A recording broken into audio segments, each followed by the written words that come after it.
Hello aspirant, this video will help you to revise in effective way uh, through test series and check your knowledge, boost your confidence, and the test series is the best way to revise all the concept regarding a static subject. So this is the visualized test series and test number is 1, and this test is from polity. So first we will see the question number 1. Consider the following statement with respect to freedom of religion enshrined in the constitution. This is the first question. So if you are sitting in a prelims examination hall, अगर आप prelims examination hall में हैं तो ये सब statement को ना आप इग्नोर कर सकते हैं। आप सबसे पहले ये मेन टॉपिक पे आ जाइए, फ्रीडम ऑफ रिलीजन के बारे ये पूछना चाह रहा है। तो यहाँ पर हमारे कॉन्स्टिट्यूशन में फ्रीडम ऑफ रिलीजन के बारे क्या बताया गया है। तो हम टेस्ट तो देंगे, पर हम टेस्ट रिवीजन के साथ देंगे। हम ऐसा टेस्ट देंगे जैसे कि we are revising all this basic concept. So this topic is very important and UPSC every year asks from the asks the topic from fundamental rights। तो fundamental right जो चैप्टर है हमारे पार्ट थर्ड में, ये काफ़ी ज़्यादा important है। तो अगर हम फंडामेंटल राइट्स की अगर बेसिक चीज़ों को पहले देख लेते हैं।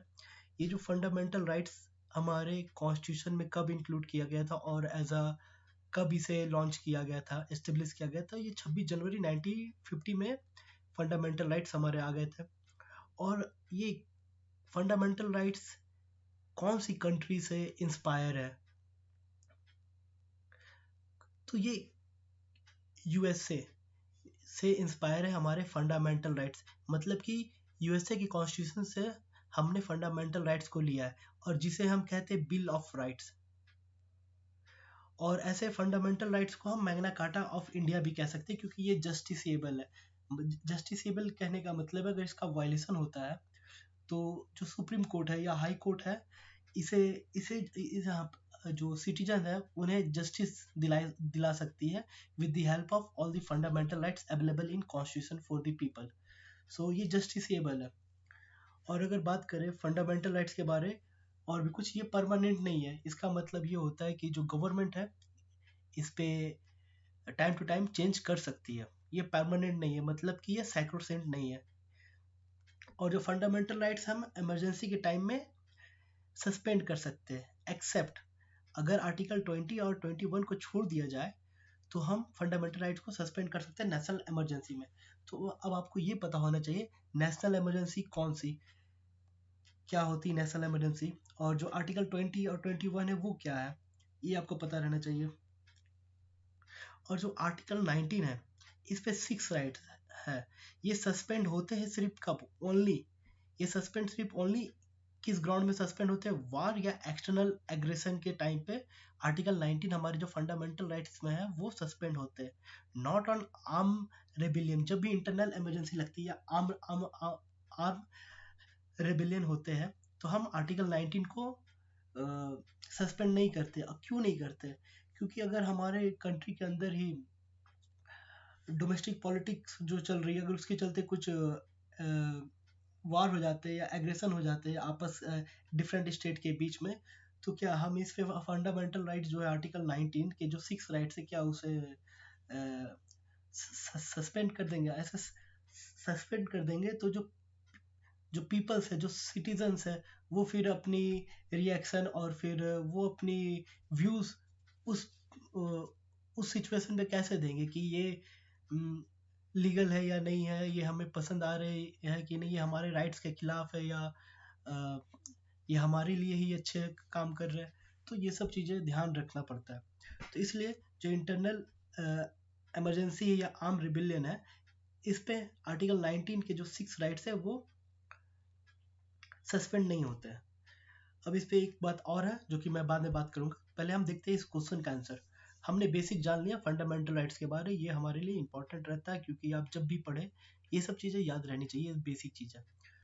अब freedom of religion enshrined in the constitution, तो जो फ्रीडम ऑफ रिलीजन जो हमारे कॉन्स्टिट्यूशन में इंश्रिन किया गया है उस पर क्या किया हम देखते हैं। यहाँ पर ऑप्शन पूछ रहा करेक्ट, तो it's include the freedom not to follow any religion क्या हमारे कॉन्स्टिट्यूशन में ऐसी बात की गई है कि इट यहाँ पर फ्रीडम दिया गया है कि आप किसी भी धर्म को फॉलो नहीं कर सकते?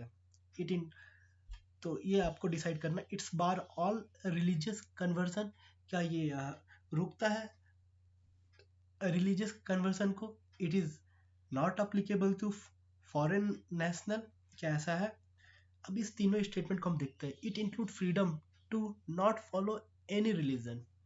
देखो हमारे कॉन्स्टिट्यूशन में हमने पढ़ा होगा जो भी हमें याद है। अच्छा चलो हमें कुछ नहीं पता समझो, तो अगर हमारे कॉन्स्टिट्यूशन में क्या ऐसा कह सकते हैं कि हम किसी भी रिलीजन को फॉलो ना करें, ऐसा इंक्लूड है? या हमारे कॉन्स्टिट्यूशन में ये बोला जा सकता है कि हम सिर्फ हिंदू हिंदू रिलीजन को फॉलो करें, या सिर्फ हम मुस्लिम रिलीजन को फॉलो करें? अगर हम हिंदू है तो सिर्फ हम हिंदू रिलीजन को फॉलो करें, उसे ही प्रमोट करें? कोई मुस्लिम है तो सिर्फ मुस्लिम को फॉलो करें, उसे ही प्रमोट करें? क्या ऐसा इंडिया में अभी तक होते आया है क्या? अगर हमें कॉन्स्टिट्यूशन के बारे नहीं पता, प्रैक्टिकल लाइफ में अगर देखें हमारे कंट्री में, इंडिया में, तो क्या ऐसा है क्या कि कोई एक कम्युनिटी का पर्सन अदर रिलीजन को फॉलो नहीं करता? ऐसा है? It include the freedom to not to follow any religion. यहाँ पर ये बता रहा है कि यहाँ पर इंक्लूड है कि फ्रीडम है कि हम किसी भी रिलीजन को फॉलो नहीं कर सकते।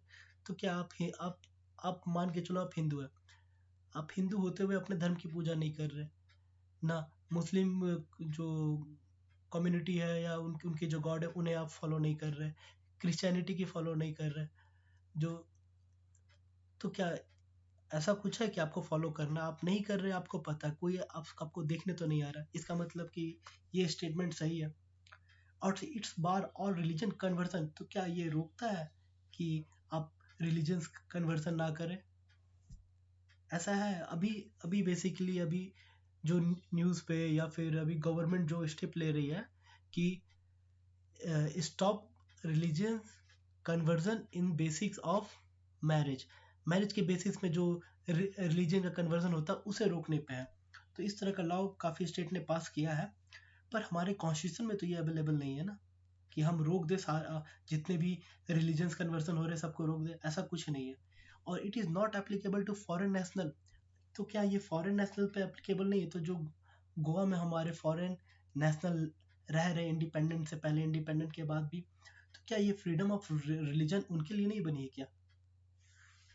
उनके लिए भी तो बनी होगी ना, जो फॉरेनर रह रहे गोवा में। नॉट एप्लीकेबल, तो अगर हम इस स्टेटमेंट को गाड़ते, इस स्टेटमेंट को रॉन्ग करते, तो पहला स्टेटमेंट सही निकलता है, समझे? तो अब हम इसका आंसर चेक करने के लिए हम विजन आई की टेस्ट सीरीज की सॉल्यूशन को भी देख सकते हैं, पर बेटर होगा कि हम पॉलिटी लक्ष्मीकांत ही देखें, तो ये ज़्यादा मेरे लिए सुटेबल होगा। देखो तो right to freedom of religion, अब ये जो right to freedom of religion है, इसकी आर्टिकल कौन कौन सी है?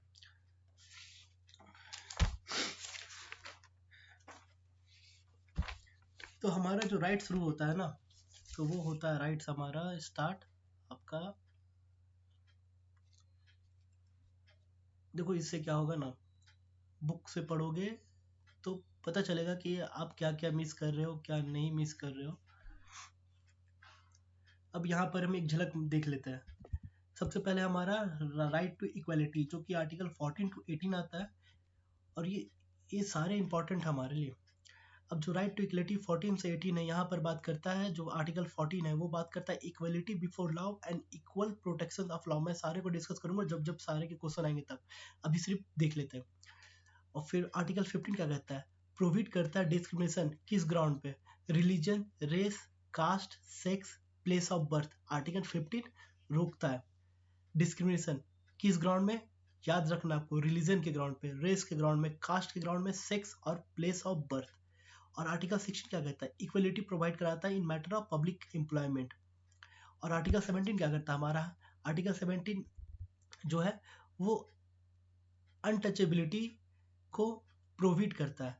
और जो आर्टिकल 18 है हमारा, और जो भी टाइटल्स दिए गए थे हमारे प्रीवियस टाइम्स में, जैसे कि किंग, इस तरह के टाइटल, उसे ये एबॉलिश करता है, एक्सेप्ट मिलिट्री और एकेडमिक टाइटल, ये सब टाइटल को एबॉलिश नहीं करता। अब हमारा आर्टिकल हमने कितना 14 टू 18 देखा, ये थी राइट टू इक्वलिटी। अब हम आर्टिकल 19 की बात करते हैं। आर्टिकल 19 टू 22 में क्या है? राइट टू फ्रीडम है। तो आर्टिकल 19 में कौन कौन से आर्टिकल, 6 आर्टिकल आते हैं। तो प्रोटेक्ट, तो यहाँ पर 6 राइट्स की बात होती है। पहला, स्पीच एंड एक्सप्रेशन का हमारे पास राइट है, असेंबली का राइट्स है, एसोसिएशन का राइट्स है हमारे पास, मूवमेंट का राइट्स है, रेसिडेंस का राइट्स है, प्रोफेशन का राइट्स है। ये सारे आर्टिकल को मैं डिस्कस करूंगा जब इनके साथ क्वेश्चन टेस्ट सीरीज में आएंगे तब। और फिर अगर आर्टिकल 20 की बात करें, जैसा हमने देखा कि ये आर्टिकल जो 20 थी, ये नेशनल इमरजेंसी के टाइम पे सस्पेंड की जा सकती है। आर्टिकल 20 और 21 को हम नेशनल इमरजेंसी टाइम में सस्पेंड नहीं कर सकते, सॉरी।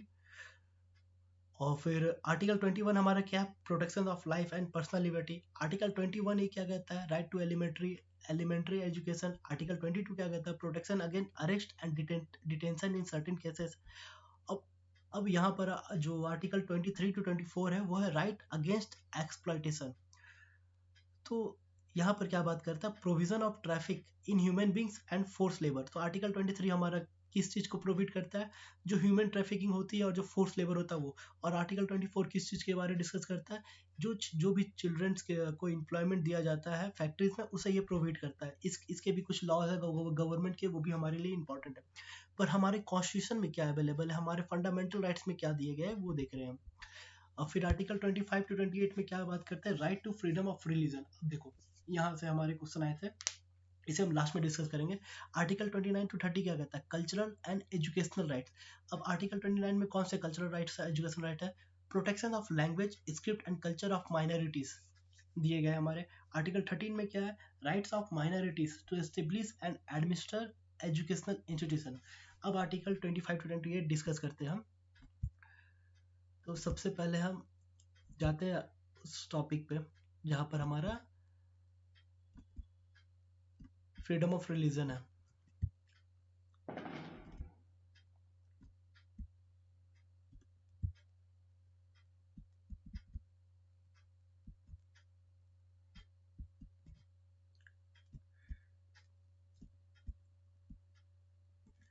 हाँ, तो right to freedom of religion, तो आर्टिकल 25 में क्या है, आर्टिकल 25 कहता है, say that all person are equally entitled to freedom of conscience and right to freely profess, practice and propagate religion. तो हमारे क्वेश्चन में क्या था, क्वेश्चन देखते हैं यहाँ पर क्या था, it include the freedom not to follow any religion. यहाँ पर हमारे कॉन्स्टिट्यूशन में दिया गया है कि हमारे पास फ्रीडम है कि हम किसी भी रिलीजन को फॉलो नहीं कर सकते। यहाँ पर ये बात कर रहा है। अब देखो क्वेश्चन कैसे सेट करते हैं टेस्ट सीरीज वाले, और यूपीसी कैसा सेट करती है, ये हम प्रीवियस ईयर क्वेश्चन को भी डिस्कस करेंगे।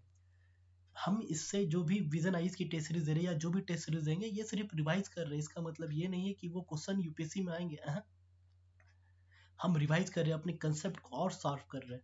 पर हम जो यूपीएससी की जो प्रीवियस ईयर क्वेश्चन देंगे, उससे हम ये पता करेंगे किस तरह से क्वेश्चन सेट करते हैं, किस तरह से वो क्वेश्चन पूछते हैं। यहाँ पर ये इनके क्वेश्चन पे मत जाना, ये जो क्वेश्चन पूछे वो आप जानो कि क्या है क्या नहीं है, क्या इंपॉर्टेंट, क्या यूपीएससी पूछती है। पर इसका मतलब ये नहीं कि क्वेश्चन पूछने का जो पैटर्न है वो यूपीएससी वैसा ही पूछेगी। वो काफी प्रैक्टिकल क्वेश्चन पूछती है, जो कि रिलेट आपको ग्राउंड रियलिटी के साथ रिलेट करके रखना पड़ेगा। तो आर्टिकल 25 हमारा ये कह रहा है कि सारे पर्सन को इक्वली इंटाइटल किया गया है कि फ्रीडम ऑफ कंसाइंस है। आप फ्रीली प्रोफेस कर सकते हैं, प्रैक्टिस कर सकते हैं और अपने रिलीजन को प्रोपोगेट कर सकते हैं, अपने रिलीजन हो किसी अदर रिलीजन हो। तो फ्रीडम ऑफ कंसाइंस में क्या ये बात कर रहे हैं, inner freedom of individual to mould his relation with God और creature in whatever way he desire. तो फ्रीडम ऑफ कंसाइंस में क्या बात कर रहा है कि इंडिविजुअल के पास ये फ्रीडम है कि वो गॉड के साथ किसी तरह का भी रिलेशन वो बना सकते हैं। जैसे कि चाहे वो हिंदू धर्म से ही गॉड को कि वो पूजा करे, या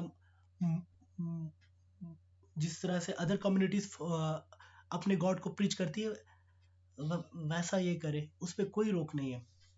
और यहाँ पर ये भी नहीं कहा जा रहा है कि कॉन्स्टिट्यूशन या जो फ्रीडम ऑफ रिलीजन है ये फोर्स कर रहा है किसी को कि आपको रिलीजन फॉलो करना ही पड़ेगा, ऐसा कुछ नहीं है। और राइट टू प्रोफेस, यहाँ पर क्या कह रहा है, declaration of one religion belief and faith openly and freely. तो यहाँ पर क्या कह रहा है कि अगर हम किसी भी रिलीजियस बिलीफ को अगर हम फॉलो करते हैं तो हम उसे फ्रीली ओपनली हम डिक्लेयर कर सकते हैं। हम ये रख सकते हैं कि मैं हिंदू को फॉलो करता, हिंदुज्म की फॉलो करता, मैं मैं मुस्लिम कम्युनिटीज़ को फॉलो करना वो करता हूँ, मैं क्रिश्चियन को फॉलो करता हूँ, वो ओपनली कह सकते हैं, इस पर कोई रिस्ट्रिक्शन नहीं है। ऐसा कह देने से कोई आपको, आप कॉन्स्टिट्यूशन का वायलेशन नहीं कर दोगे, या आप पब्लिक सेंटिमेंट हर्ट नहीं कर दोगे, या आप सेक्युलर, देखिए हमारा जो इंडिया है ना, वो सेक्युलरिज्म का कंसेप्ट यहाँ पर है। यहाँ पर सारे रिलीजन फॉलो किए जाते हैं। अब राइट टू प्रैक्टिस में क्या कह रहा है, performance of religion, worship, ritual, ceremony and exhibition of belief and ideas. तो जो भी हमारे धर्म से रिलेटेड वर्शिप है, रिचुअल्स है, सेरेमनी है, फेस्टिवल्स है, ये सब सारी चीज़ हम प्रैक्टिस कर सकते हैं, इस पर कोई रोक टोक नहीं हो सकती है। राइट टू प्रोपगेट, हम प्रोपगेट भी कर सकते हैं अपने रिलीजन्स को, तो transmission and dissemination of one religion belief to other और expositions of tenets of one religion, हम अपने रिलीजन को ट्रांसमिट भी कर सकते हैं उसे एक जिस, अभी आप यूट्यूब पे देख रहे होगे, अगर कोई हिंदू कम्युनिटीज़ का कोई अच्छे कोई पंडित है या बाबा है, या मुस्लिम कम्युनिटीज़ का है, वो किसी एक रिलीजन पे बंधे हुए नहीं है कि वो सिर्फ हिंदू की बात कर रहे हैं, वो प्रिंसिपल्स की बात करते हैं, और ऐसे प्रिंसिपल जो फुल ऑल कम्युनिटीज पूरे वर्ल्ड को जो शांति दे, समझे। But it does not includes a right to convert another person to one own religion. हाँ, पर हम ऐसा जो भी करेंगे, जो भी हम अपने रिलीजन को फैलाएंगे, इससे इससे ये इंक्लूड नहीं हो रहा है कि कोई आदमी किसी पर्सन को हम कन्वर्ट करने के लिए हम ऐसा कर रहे हैं ना, हम ऐसा बिल्कुल नहीं कर रहे हैं। अगर हम अपने रिलीजन को प्रोपगेट कर रहे हैं, तो इसका मतलब ये नहीं कि हम ये कह रहे हैं कि तुम हिंदू में कन्वर्ट हो जाओ, तुम मुस्लिम में कन्वर्ट हो जाओ।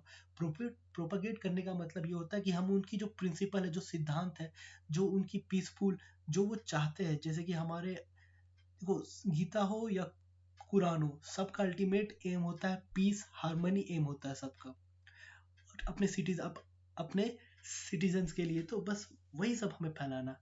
तो यहाँ पर ये भी लिखा हो, forcibly conversion impinge on the freedom of conscience guarantee to all person are like. तो फोर्सिबली कन्वर्सन तो अवेलेबल बिल्कुल नहीं है, वो फिर वायलेशन होगा। फ्रॉम अबव, ये ऊपर के सारे चारों स्टेटमेंट से ये क्लियर होता है, article 5 cover not only religious belief but also religious practice. तो हम जिस चीज़ पे बिलीव करते हैं ये भी कवर करता है आर्टिकल 25, और हम जो प्रैक्टिस कर रहे हैं, जो रिचुअल्स है, हमारे जो नियम है अलग अलग, मतलब हिंदूज के अलग अलग नियम है या मुस्लिम के, उसे भी हम फॉलो करते हैं। More this rights are available to all person, citizen as well as non citizen. तो जो फ्रीडम ऑफ रिलीजन है, ये हमारे सिटीजन के लिए भी है, और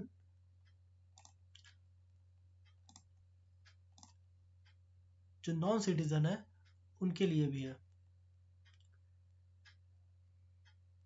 वेट करो।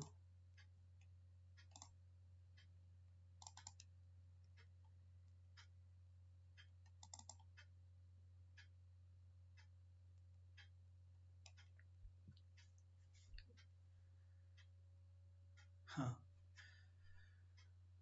सो यहाँ पे थे citizen as well as non citizen के लिए भी available. However this rights are subjected to public order, morality, health and other provision relating to fundamental right. Further, the state is permitted to, देखो इस rights पे ना, अगर ये सारे राइट अगर अप्लीकेबल है, तो यहाँ पर कुछ पब्लिक ऑर्डर भी रखे जा सकते हैं, कुछ मोरलिटी का भी ध्यान दिया जा सकता है, हेल्थ अदर प्रोविजन से भी रिलेटेड है। अब ये कैसे क्या क्या है, अब मान के चलो हिंदू और मुस्लिम के बीच कुछ डिस्टर्बेंस हो जाते हैं, कॉन्फ्लिक्ट हो जाती है, तो एक गवर्नमेंट जो है, जो एसडीएम है, डिस्ट्रिक्ट मैजिस्ट्रेट्स होते हैं, वो एक पब्लिक ऑर्डर निकालते हैं कि अभी किसी भी तरह की रिलीजियस सेरेमनी या फेस्टिवल कुछ सेलिब्रेट नहीं होगा, सब कुछ सेक्शन 144 मतलब कि सन्नाटा छा देते हैं। क्यों? क्योंकि कॉन्फ्लिक्ट ना इन्वॉल्व हो, या फिर जो डिसहार्मनी है वो क्रिएट ना हो। हमें हार्मनी चाहिए, ये जो हमारी जो गवर्नमेंट रहती है वो पीस और हार्मनी के लिए है, इसलिए यहाँ पर पब्लिक ऑर्डर ये सब। अब state, further the state is permitted to, state को क्या परमिट किया जाता है करने के लिए, रेगुलेट और restrict any economic, financial, political और other secular activity associated with religious practice. तो स्टेट को परमिट किए, स्टेट को ये परमिट दिया जाता है कि आप रेगुलेट करिए और रेस्ट्रिक्ट करिए। किस चीज़ को रेगुलेट करना है, किस चीज़ को रेस्ट्रिक्ट करना है, ये काम स्टेट का होता है। अब रेगुलेट किया। अगर कोई फाइनेंशियल, इकोनॉमिक, पॉलिटिकल और या अदर सेकुलर एक्टिविटी अगर कुछ अच्छा है, पर उसे एक डायरेक्शन चाहिए, उसे रेगुलेशन चाहिए कि आप इस तरीके से करिए, तो सरकार, स्टेट गवर्नमेंट वहाँ पर इंटरवीन करती है। और किसी चीज़ को रेस्ट्रिक्ट करना, अगर मान के चलो जो फाइनेंस है, जो डोनेशन आ रहे हैं अदर अदर कम्युनिटीज़ को, अगर वो फंडिंग अगर डिसहार्मनी या वायलेंस क्रिएट करने की यूज़ की जाती है, तो स्टेट गवर्नमेंट क्या करेगी, उसे रेस्ट्रिक्ट करेगी। चाहे वो पॉलिटिकल स्पीच हो, हेट स्पीच जिसे आजकल काफ़ी ज़्यादा चल रही है, जो कि इलेक्शन कमीशन ने सुप्रीम कोर्ट से इस पे सुनवाई भी मांगी कि इस पे आगे क्या किया जाए। तो ये हमने देखा। और फिर provide for social welfare and reform और throw open Hindu religion institution of a public character to all classes and section of Hindu. तो स्टेट जो ये भी परमिट कर सकती है कि आप सोशल वेलफेयर करिए, आप रिफॉर्म करिए, आप हिंदू रिलीजन को की जो इंस्टीट्यूशन है उसे ओपन करिए as a public character to all classes and section of society, सारे क्लासेस के लिए और जो हिंदू सेक्शन है उनके लिए भी। तो आर्टिकल 25 ऑल्सो कंटेंट, आर्टिकल 25 में और क्या कंटेंट करता है, टू एक्सप्लेनेशन, ये दो एक्सप्लेनेशन भी देता है। One, wearing and carrying of kirpan. अब देखो, ये किरपान का अगर क्वेश्चन अगर आ जाता है, जो पगड़ी होती है सिख से रिलेटेड, तो यहाँ पर इनके बारे में बात कर रहा है। तो on one, wearing and carrying of kirpan is to be included in profession of Sikh religion. ये आर्टिकल 25 में कंटेंट है, ये सिख रिलीजन के लिए ये है कि आप पहन सकते, कैरी कर सकते किरपान को। और दूसरा क्या है, Hindu in context of include Sikh, Jain and Buddhist. अब देखो हिंदू, जो हिंदू में कौन कौन यहाँ पर आ जा रहे हैं, सिख, जैन और बुद्धिस्ट को भी यहाँ पर हिंदू माना जा रहा है। अब जब ये 14 देखते हैं, 14 क्या है, 14 यहाँ पर सेक्रेटरी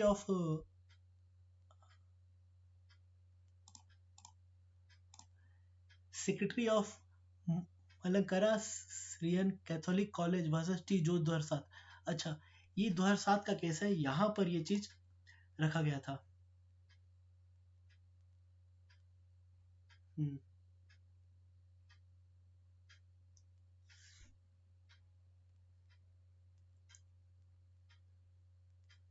हम्म तो ये 2007 के केस में ये चीज को इंक्लूड किया गया था कि जो हिंदूज इन कंटेक्स्ट, हिंदूज में सिख, जैन, बुद्धिस्ट भी आते हैं, तो ये भी चीज हमारे लिए इंपॉर्टेंट है। तो हमने ये देख लिया। अब इसके आगे देखेंगे freedom to manage religion affair. पहले हम ये देखते हैं कि जो हमारा फ्रीडम ऑफ रिलीजियस था वो कौन कौन से आर्टिकल्स में था। तो फ्रीडम ऑफ रिलीजियस हमारा 25 टू 28 8 है।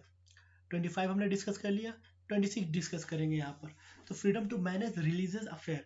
तो फ्रीडम क्या, ऐसी कौन कौन सी फ्रीडम हमारे पास है या कॉन्स्टिट्यूशन में अवेलेबल है जिससे हम रिलीजियस अफेयर को मैनेज कर सकते हैं। तो आर्टिकल 26 इस चीज में कहता है, एवरी रिलीजियस डिनोमिनेशन, जो भी रिलीजियस डिनोमिनेशन है, जो फंड्स है, चैरिटीज है, और any of its sections will have following rights.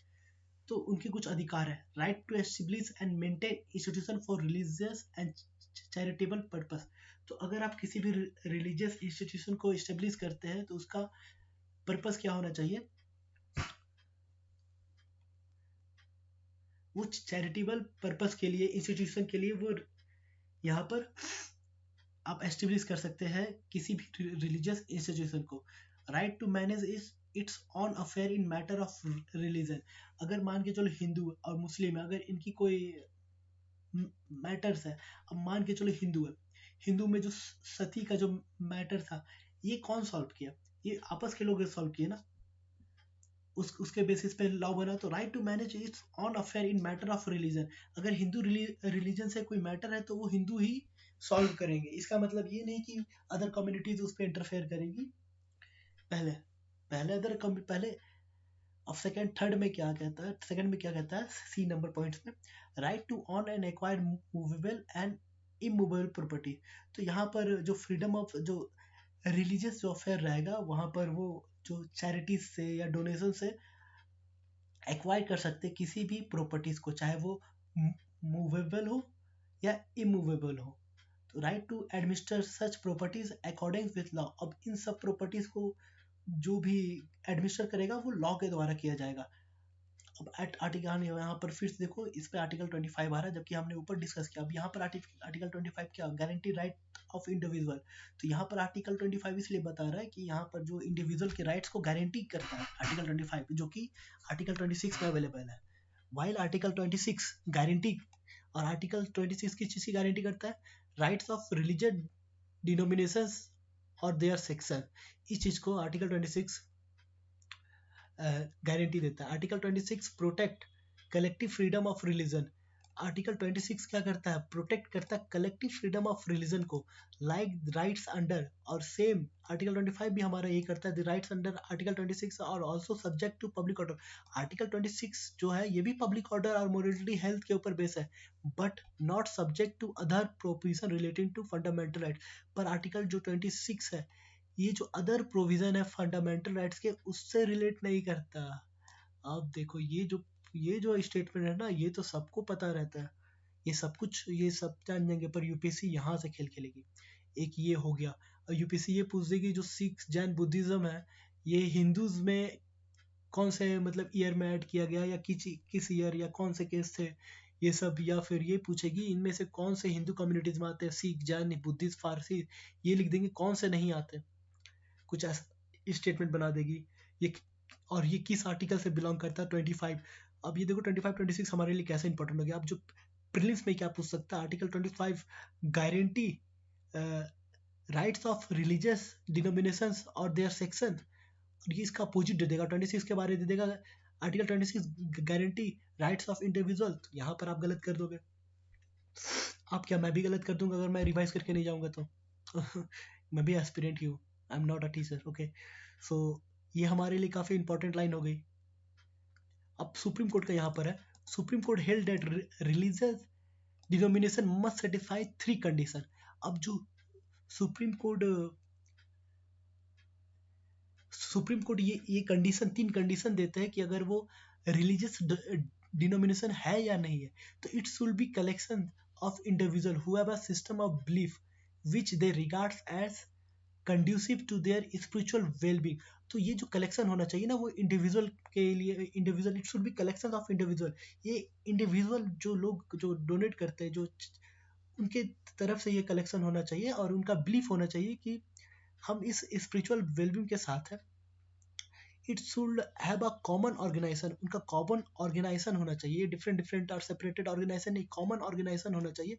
It should be designated by distinctive name, इसे एक डिस्टिंक्टिव नेम के द्वारा इसे जाना चाहिए, डेजिग्नेट किया जाना चाहिए। Under the above criteria Supreme Court held it Ramakrishna Mission, ये जो मिशन था, ये स्कूल्स ये सब रहते हैं, Anand Marg are religious denomination within Hindu religion. It also held it Aurobindo society, it not a religious denomination. अब देखो यहाँ पर अरविंदो सोसाइटी को नॉट अ रिलीजियस डिनोमिनेशन माना, पर इन दोनों को सुप्रीम कोर्ट ने खुद माना, हेल्ड किया है, समझे। अब क्यों नहीं माना है, क्या है, क्योंकि ये तीनों चीजें फॉलो नहीं कर रहे थे। Designated by a distinctive name, शायद ये फॉलो नहीं कर रही है, तो इट शुड कॉमन ऑर्गेनाइजेशन इनका नहीं होगा कुछ ऐसा, या तो फिर एक स्पिरिचुअल वेलबींग की तरफ नहीं होंगे। ऐसा नहीं है कि अरविंदो सोसाइटी नहीं होगी, होगी ऐसा, समझे। तो हमारे लिए यहाँ पर ये इंपॉर्टेंट हो गया। अब freedom from taxation, freedom from taxation for promotion of religion. अब टैक्स से हम फ्री है, जो पीपल्स है वो फ्री है कि रिलीजियस के बेसिस पे हमें कोई टैक्स देना नहीं पड़ता इंडिया में। तो ये आर्टिकल 27 हमारा ही कहता है, lay down no person shall be compelled to pay any tax for the promotion और maintenance of any particular religion of और रिलीजन डिनोमिनेशन। तो हमें कोई भी टैक्स देना नहीं पड़ेगा किसी भी रिलीजन को प्रमोट करने के लिए, मेंटेन करने के लिए। In other word states will not spend the public money, और यहाँ तक कि स्टेट भी जो पब्लिक मनी वो स्पेंड नहीं कर सकती है collected by way tax for the promotion, हाँ, तो प्रमोशन या मेंटेनेंस के लिए किसी पर्टिकुलर रिलीजन को। दिस प्रोविजन प्रोहिबिट, रोकता है स्टेट को from favouring, patronising and supporting one religion over the other. ये भी हमारे कॉन्स्टिट्यूशन में 27 में है। This means that taxes can be use for promotion और मेंटेनेंस ऑफ और रिलीजन। तो ये इसका मतलब क्या, टैक्स को हम, this means that tax can be use for promotion and maintain. तो टैक्स से हम सारे रिलीजन को प्रमोट कर सकते हैं, मेंटेन कर सकते हैं, पर नॉट आ स्पेसिफिक रिलीजन को हम प्रमोट करें, ऐसा नहीं है। दिस प्रोविजन प्रोविड ओनली, ये प्रोविजन प्रोविड करता only levy of a tax not a fee. देखो तो यहाँ पर भी एक इंपॉर्टेंट लाइन है, ये प्रोविजन प्रोविड करता ओनली लेवी टैक्स, टैक्स को जो लेवी करता है उस पर रोकता है, नॉट अ फी, फी को नहीं। This is because the purpose of fee is to control secular administration of religion. तो फी का पर्पस क्या रहता है, control secular administration of religious institution, not to promote और मेंटेन रिलीजन। ये रखो। So fee can be levy on pilgrim, जो pilgrim रहते हैं उनके द्वारा ले लिया जाता है fee. Provide them some special service और safety measure. Similarly fee can be levy on religious endowment for meeting the religious expenditure. तो फी जो रहता है वो एक तरह से जो भी एक्सपेंडिचर आते खर्च आते किसी पिलग्रिम साइट्स में और जो भी फैसिलिटीज वो प्रोवाइड करते करते इस बेसिस पे फी लिया जाता है, पर टैक्स नहीं लिया जाता, ना सरकार ले सकती है। अब ये हमारे लिए था। अब 28, freedom from attending religious instruction. तो आर्टिकल 28 में क्या है, no religious instruction shall be provided in किसी भी एजुकेशनल इंस्टीट्यूशन में रिलीजियस इंस्ट्रक्शन प्रोवाइड नहीं किए जाने चाहिए, होली मेंटेन आउट ऑफ जो कि स्टेट फंड से जो मेंटेन किए जा रहे हैं वहां पर। अब मान के चलो तुम अब प्राइवेट स्कूल जा रहे हो या गवर्नमेंट स्कूल जा रहे हो, तो वहां पर क्या ऐसा कुछ रिलीजियस की बातें होती है कि हमें हिंदू को फॉलो करना है, हिंदू हिंदू में ये वहां पर गीता ये सब पढ़ाया जाता है क्या? जो अगर मदरसा में देखोगे तो वहां पर कुरान ये सब पढ़ाया जाता है, ऐसा कुछ होता है गवर्नमेंट स्कूल में? नहीं। However, this provision shall not apply to an educational institution. यहाँ पर not apply to an education administered by the state, but established under endowment or trust, requiring imparting of religious instruction in such institution. तो वहाँ पर ये case apply नहीं होगा जहाँ पर जो कि स्टेट के द्वारा एडमिशन किया जा रहा है, पर जो कि बना है किसी अंडर एंडोमेंट या ट्रस्ट के द्वारा बनाया गया है। समझे? ट्रस्ट ट्रस्ट क्या होती है, एक एनजीओ रहती है जिस वो उसी चीज़ पे फोकस करती है। अगर मान के चलो SC ST है या फिर क्रिश्चियनिटी है, इनकी इनकी पॉपुलेशन काफ़ी लो है या यहाँ पर काफ़ी ज़्यादा कन्वर्जन हो रहा है, तो ये सब क्या करते हैं, अपना ट्रस्ट चलाते हैं और उन्हें एजुकेट करते हैं, अपने रिलीजन के बारे अवेयरनेस करते हैं। समझे? Further, no person attending any educational institution recognized by state or receiving aid out of state funds shall be required to attend any religious instruction. No person, further, no person attending any educational institution recognized by state or receiving aid out of state fund shall be required to attend any religious instructions or worship in that institution without his consent. तो यहाँ पर क्या कह रहा है, no person attending any educational institution, कोई भी person attend नहीं कर सकता एजुकेशनल इंस्टीट्यूशन को जो कि रिकॉग्नाइज की गई हो स्टेट के द्वारा, या रिसीविंग जिसकी हो रही हो स्टेट के द्वारा उसे एड दिया जा रहा हो। Fund shall be required to attend any religious instruction.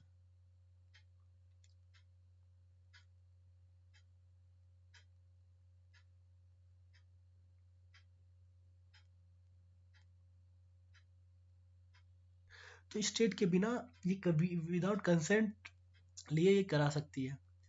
In case of minor consent of his guardian is needed, तो गार्जियन का कंसेंट देखना चाहिए। इस पे देखो आर्टिकल 28 में क्या, distinguish 4 types of educational institution. अब जो इंस्टीट्यूशन की बात करें, यहाँ पर 4 टाइप्स के एजुकेशनल इंस्टीट्यूशन है, जो कि फुल्ली मेंटेन हो स्टेट के द्वारा, और जो कि फुल्ली एडमिनिस्टर की जाए स्टेट के द्वारा, बट उसे बनाया गया हो किसी इंडोमेंट या ट्रस्ट के द्वारा, और जो इंस्टीट्यूशन रिकॉग्नाइज की गई हो स्टेट के द्वारा, और इंस्टीट्यूशन जो रिसीव कर रही है aid from state in religious instruction is completely prohibited. तो जो स्टेट जिसे एड दे रही है वहाँ पर रिलीजियस इंस्ट्रक्शन कम्प्लीटली प्रोहिबिटेड है। और रिलीजियस, और दूसरा में क्या है, रिलीजियस इंस्ट्रक्शन इज परमिटेड, और यहाँ पर ये भी है, एक में प्रोहिबिटेड हो एक में परमिटेड हो। इन C&D religious instruction is permitted on voluntary basis. तो वॉलंटरी बेसिस पे किसी इंस्टीट्यूशन में परमिटेड है। तो इस स्टेटमेंट का मतलब freedom from attending religious instruction यहाँ पर यह आ जा रहा है। तो यहाँ पर कौन कौन से आर्टिकल को हमने आर्टिकल 28 को डिस्कस किया। ये हमारा हो गया right to freedom of religion.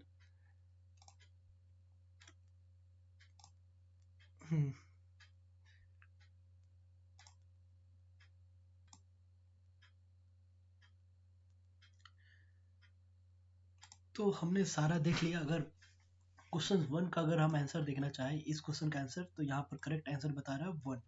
तो अगर हम विजन आईएएस के टेस्ट सीरीज से अगर इस कंसेप्ट को रिवाइज करते तो आप देख सकते हैं 3 पॉइंट पे खत्म थे, समझे। तो अभी आप बेसिक से आप जान गए अच्छे से, तो ये अच्छी बात है। सो इस स्टेटमेंट का आंसर, इस क्वेश्चन का आंसर 1 निकलेगा।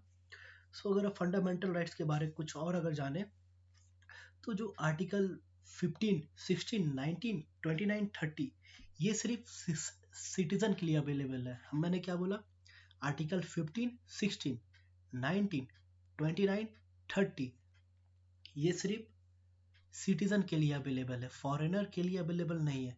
अब फॉरेनर और सिटीजन के लिए कौन कौन से आर्टिकल्स अवेलेबल है हमारे फंडामेंटल राइट्स में, तो article 14, article 20, article 21, article 21A, article 22, article 23, 24, 25 to 28। तो हमने जो देखा फ्रीडम ऑफ रिलीजन, ये foreigner as well as citizen के लिए भी अवेलेबल है। सो मैंने आधे घंटे या 40 मिनट लिए है, पर एक क्वेश्चन डिस्कस किया, एक क्वेश्चन नहीं, मैंने एक पूरा टॉपिक डिस्कस किया। और ये टॉपिक हर साल प्रीलिम्स के लिए काफ़ी इंपॉर्टेंट रहता है, यूपीसी इससे पूछती ही पूछती है। So thank you.